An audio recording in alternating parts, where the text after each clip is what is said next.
قال الله تبارك وتعالى في كلامه المجيد أعوذ بالله من الشيطان الرجيم من همزه ونفخه ونفثه لقد كان لكم في رسول الله أسوة حسنة۔ ہر قسم کی حمد و ثنا، بڑائی، کبریائی، تحمیدات و تمجیدات، تحلیلات و تکبیرات اللہ مالک الملک کے لیے، اور لاکھوں کروڑوں ان گنت و لا تعداد بے حد و حساب درود و سلام جناب محمد الرسول اللہ صلی اللہ علیہ وآلہ وسلم کی ذات اقدس پر۔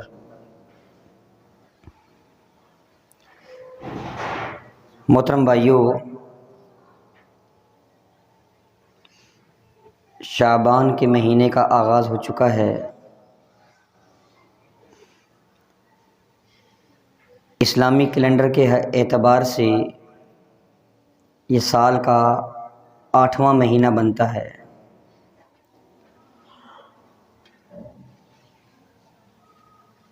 شعبان شعب سے ہے، اور شعب کے معنی ہوتے ہیں بکھر جانے کے، بکھر جانا، منتشر ہو جانا، الگ الگ ہو جانا۔ تو شعبان کے مہینے کو شعبان اس لیے کہا جاتا ہے، اس کی دو وجہ ہے۔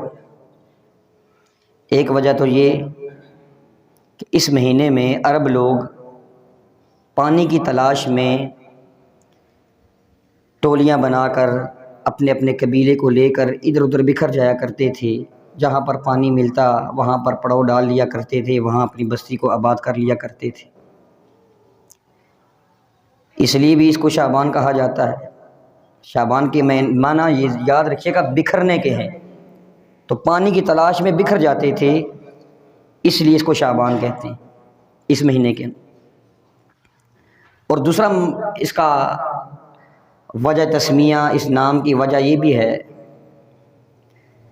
کہ اس سے پہلے چونکہ جو مہینہ رجب کا تھا وہ حرمت والا مہینہ تھا، احترام والا مہینہ، اور اس مہینے کے اندر عرب، آپ کو پتہ ہے کہ جنگ اور جدل کو بہت پسند کرتے تھے۔ تو جنگ و جدل کو پسند کرتے تھے تو اللہ رب العالمین نے 4 مہینوں کی ان کے اوپر روک لگا دی، 4 مہینوں کو احترام والا بنا دیا۔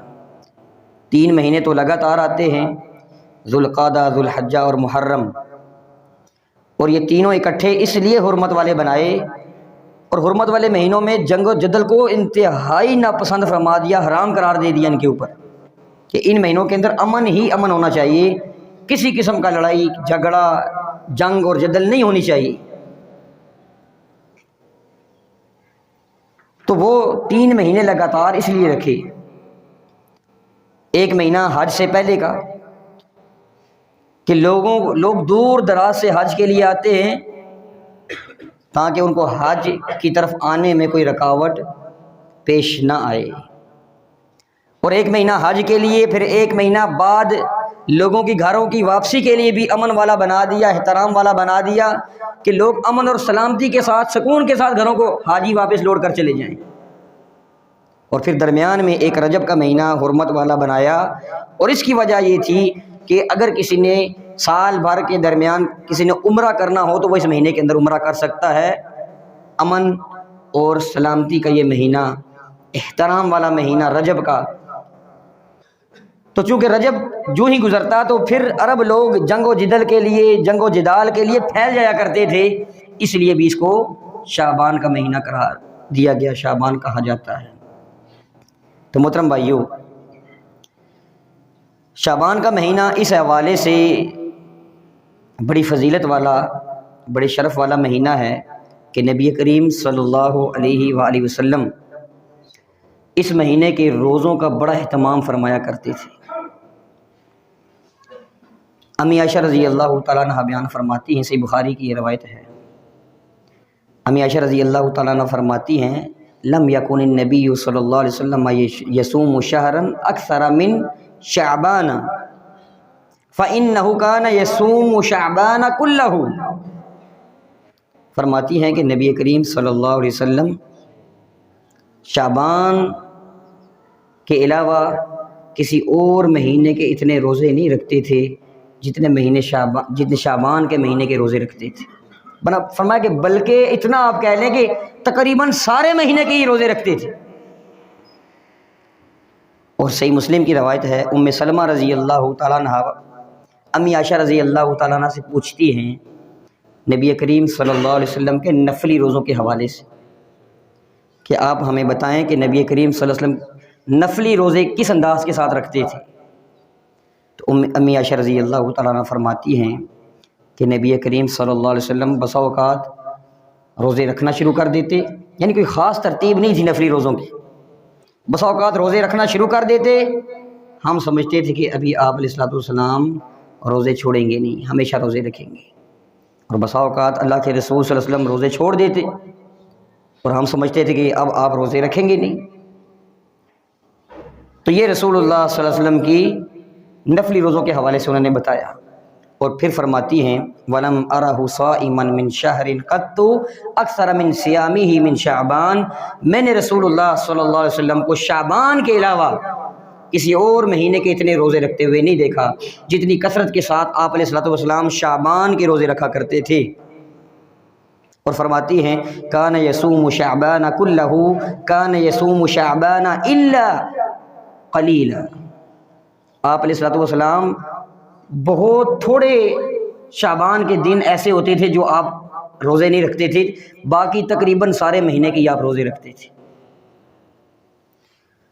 تو محترم بھائیو، ان احادیث سے معلوم یہ ہوا کہ نبی کریم صلی اللہ علیہ وآلہ وسلم شعبان کے مہینے کے کثرت کے ساتھ روزے رکھا کرتے تھے، کثرت کے ساتھ. یہ تو رسول اللہ صلی اللہ علیہ وسلم کا اپنا عمل ہوا. اب محترم بھائیو دیکھتے ہیں کہ رسول اللہ صلی اللہ علیہ وسلم نے ہمیں کیا حکم دیا ہے، ہمیں کیا تجویز دی ہے کہ ہم نے اس مہینے کے اندر کس انداز کے ساتھ روزے رکھنے. رسول اللہ صلی اللہ علیہ وآلہ وسلم کا فرمان سنن ترمذی کے اندر موجود ہے. رسول اللہ صلی اللہ علیہ وسلم نے فرمایا اذا بقی نصف من شعبان فلا تصوموا، جب آدھا شعبان گزر جائے تو اس کے بعد روزے نہ رکھو. تو محترم بھائیو، پہلے امی عائشہ رضی اللہ تعالیٰ عنہ کی احادیث جو آپ کے سامنے رکھی ہیں وہ تو فرماتی ہیں کہ رسول اللہ صلی اللہ علیہ وسلم بہت تھوڑے سے دن چھوڑا کرتے تھے اس مہینے کے، باقی تقریباً سارے مہینے کے ہی روزے رکھتے تھے. اور یہاں پر رسول اللہ صلی اللہ علیہ وسلم فرما رہے ہیں کہ جب نصف شعبان گزر جائے اس کے بعد روزے نہ رکھو. تو محترم بھائیو، اس میں کوئی تعارض نہیں ہے، کثرت کے ساتھ روزے اس میں رکھنے چاہیے.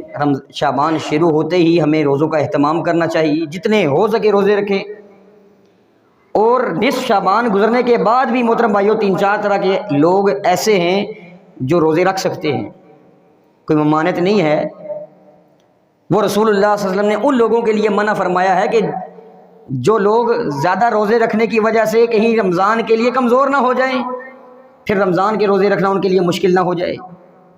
ورنہ محترم بھائیو، وہ لوگ جن لوگوں کو روزے رکھنے کی عادت ہے، مثال کے طور پر سوموار اور جمعرات کا وہ روزہ رکھتے ہیں، تو اب نصف شعبان کے بعد اگر جو جمعرات اور سوموار آ رہا ہے تو اس کو روزہ رکھ سکتے ہیں، اس میں کوئی حرج والی بات نہیں کیونکہ اس کی پہلے کی عادت بنی ہوئی ہے.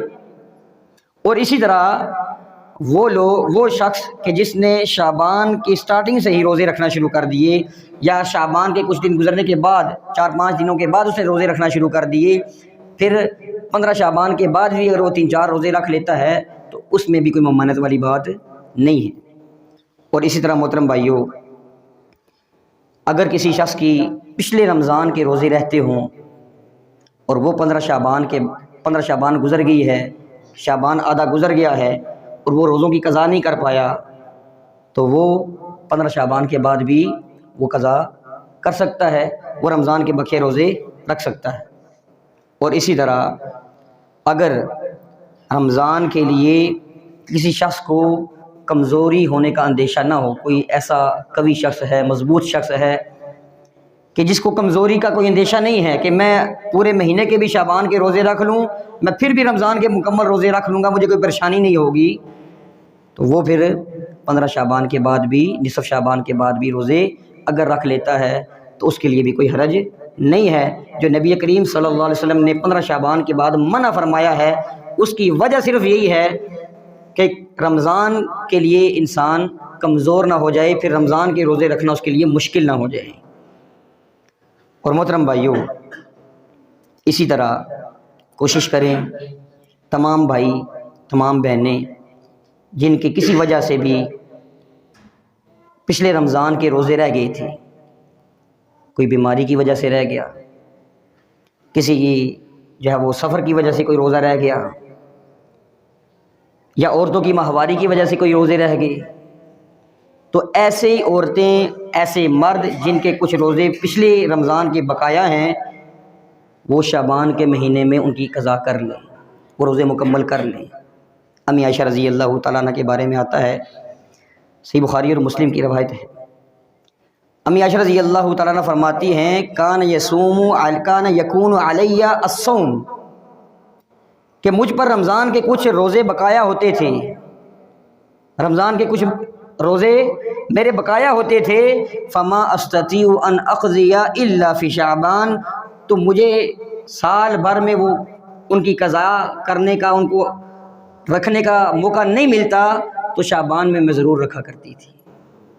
تو شعبان میں ایسے مرد، ایسی عورتیں جن کے رمضان کے کچھ روزے بقایا ہیں وہ ان کی قضا کر سکتے ہیں، اور کرنی بھی چاہیے، رمضان سے پہلے پہلے کرنی چاہیے. اور اسی طرح محترم بھائیوں، شعبان کی تاریخوں کی گنتی کا بھی عمومی طور پر اہتمام، خصوصی اہتمام کرنا چاہیے. نبی کریم صلی اللہ علیہ وسلم کے حوالے سے آتا ہے، سنن ابو داؤد کی روایت ہے، امی عائشہ رضی اللہ تعالیٰ عنہ ہی بیان فرماتی ہیں کہ آپ علیہ الصلوۃ والسلام جس قدر شعبان کی تاریخوں کو اہتمام کے ساتھ گنتے تھے، کسی اور مہینے کی تاریخوں کو اتنے اہتمام کے ساتھ نہیں گنا کرتے تھے. اور اس کی وجہ یہ بھی ہو سکتی ہے کہ شاید رمضان کے جو ہے وہ آنے کی وجہ سے، کہ کب جو ہے وہ یہ دن گزریں اور رمضان آ جائے، رمضان المبارک کے مہینے کی محبت کی وجہ سے گنتے ہوں گے. تو محترم بھائیوں، ہمیں بھی چاہیے کہ ایک ایک دن جو ہے وہ گنتی کر کے گزاریں. یہ بھی رسول اللہ صلی اللہ علیہ وسلم کی سنت ہے. اس مہینے کے دنوں کو حضور علیہ السلام خاص طور پر گنا کرتے تھے، شمار کیا کرتے تھے. اور محترم بھائیوں، جب 29 شعبان آ جاتا تو عموماً مہینہ، اسلامی مہینہ یا تو 29 کا ہوتا ہے یا 30 کا ہوتا ہے، نہ اس سے کم ہوتا ہے اور نہ اس سے زیادہ ہوتا ہے. باقی مہینے تو کوئی 28 کے بھی ہوتے ہیں، 29، 30، 31 کے بھی ہوتے ہیں عیسوی کیلنڈر کے اعتبار سے، لیکن اسلامی مہینے جو ہیں یا تو پھر 29 کا ہوتا ہے یا 30 کا ہوتا ہے. اب 29 شعبان آ جاتا، امی عائشہ رضی اللہ تعالیٰ عنہ فرماتی ہیں، اور جو ہے موسم ابر آلود ہو جاتا، بادل چھائے ہوئے ہیں، نہیں پتہ چلے گا کہ جو ہے وہ رمضان کا چاند نکلا ہے یا نہیں نکلا. تو نبی کریم صلی اللہ علیہ وسلم کا پھر یہاں پر کیا عمل ہوتا تھا؟ آپ علیہ الصلوۃ والسلام 30 شعبان کے 30 دن مکمل کر کے پھر رمضان کے روزے شروع کر دیا کرتے تھے. آج کل تو کوئی پریشانی نہیں ہے، بادل ہوں بھی تو مصنوعی سیارے ہوتے ہیں، ان کی وجہ سے جو ہے وہ چاند کو دیکھ لیا جاتا ہے. لیکن یہ اس وقت کی بات ہے کہ نبی کریم صلی اللہ علیہ وسلم ایک ایک دن گن گن کر گزارتے تھے، اور جب آخری ایام ہوتے، بادل چھا جاتے، تو شعبان کے 30 دن پورے کر کے پھر رمضان کے روزے رکھنا شروع کر دیا کرتے تھے. تو محترم بھائیوں، ایسے ہی یاد رکھیے گا کہ ہمارے سلف صالحین وہ بھی اس مہینے کا خصوصی اہتمام کرتے تھے رمضان کے حوالے سے. ابن رجب حنبلی رحمۃ اللہ علیہ فرماتے ہیں شعبان کا مہینہ جو ہے یہ رمضان کا مقدمہ ہے. جیسے ہر کتاب کا ایک مقدمہ ہوتا ہے، اس مقدمے کے اندر جو ہے وہ ساری ڈیٹیل اس کی موجود ہوتی ہے. ایسے فرمایا کہ شعبان رمضان کا مقدمہ ہے، اور لہٰذا اس میں ایسے ہی اعمال، وہی اعمال کرنے چاہیے جو ہم نے آگے رمضان میں کرنے ہیں.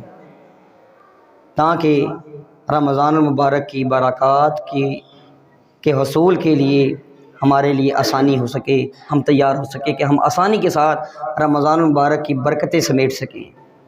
اور محترم بھائیو، یہ جو سنتیں جو ہوتی ہیں فرائض سے پہلے، فرضوں سے پہلے 2 سنتیں 4 سنتیں یہ جو مسنون ہیں پڑھی جاتی ہیں، یہ اس لیے رکھی گئی ہیں محترم بھائیو تاکہ ہم دنیا کے کاموں میں مشغول ہوتے ہیں، فرائض سے پہلے اگر ہم سنتیں ادا کر لیتے ہیں، نفل ادا کر لیتے ہیں، اس کا فائدہ یہ ہوگا کہ جو ہماری دل اور دماغ جو ہے دنیا کے کاموں میں مصروف اور مشغول تھے وہ فرائض کے لیے تیار ہو جاتے ہیں۔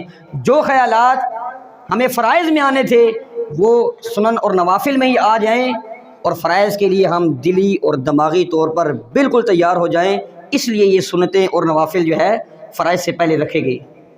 تو محترم بھائیو، یہ شعبان کا مہینہ بھی رمضان سے پہلے اسی لیے رسول اللہ صلی اللہ علیہ وسلم اس کا اہتمام کرتے تھے، صحابہ کرام، اسلاف، سلف صالحین اس کا اہتمام اسی لیے کیا کرتے تھے تاکہ رمضان کے لیے ہم آسانی کے ساتھ تیار ہو سکیں، دلی طور پر بھی، دماغی طور پر بھی اور بدنی طور پر بھی، ہر لحاظ سے ہم رمضان کے لیے تیار ہو جائیں۔ اور محترم بھائیو، مزید فرماتے ہیں ابن رجب حنبلی رحمۃ اللہ علیہ کہ شعبان کا مہینہ شروع ہوتے ہی صحابہ کرام رضوان اللہ علیہم اجمعین قرآن کے ساتھ جڑ جایا کرتے تھے، قرآن کی طرف متوجہ ہو جایا کرتے تھے اور اپنے اپنے مالوں کی زکوٰۃ بھی دینا شروع کر دیا کرتے تھے۔ سالانہ جو مالوں کی زکوٰۃ فرض ہوتی ہے وہ اس مہینے میں دینا شروع کر دیتے تھے۔ وجہ کیا ہوتی تھی؟ وجہ یہ ہوتی تھی کہ تاکہ جو غریب لوگ ہیں، مساکین جو ہیں، وہ اچھے طریقے کے ساتھ رمضان اپنا گزار سکیں۔ ہم جو ہے وہ بالکل آخری رمضان میں جا کر جو ہے وہ اپنی مالوں کی زکوٰۃ اور یہ صدقات اور خیرات اپنے فوت شدگان کی طرف سے یہ اس وقت دینا شروع کرتے ہیں۔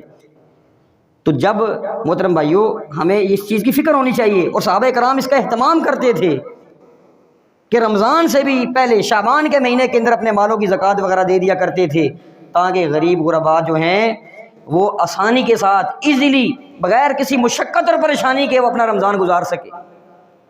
اور محترم بھائیو، ویسے بھی مہنگائی کا دور ہے، جو لوگ مالی اعتبار سے مضبوط ہیں ان کو چاہیے، جن کے اوپر زکوٰۃ فرض ہے ان کو چاہیے کہ وہ اسی مہینے کے اندر اپنے مالوں کی زکوٰۃ دیں۔ اور محترم بھائیو، ہم زکوٰۃ دینے میں بھی بڑی جو ہے وہ بخیلی کرتے ہیں۔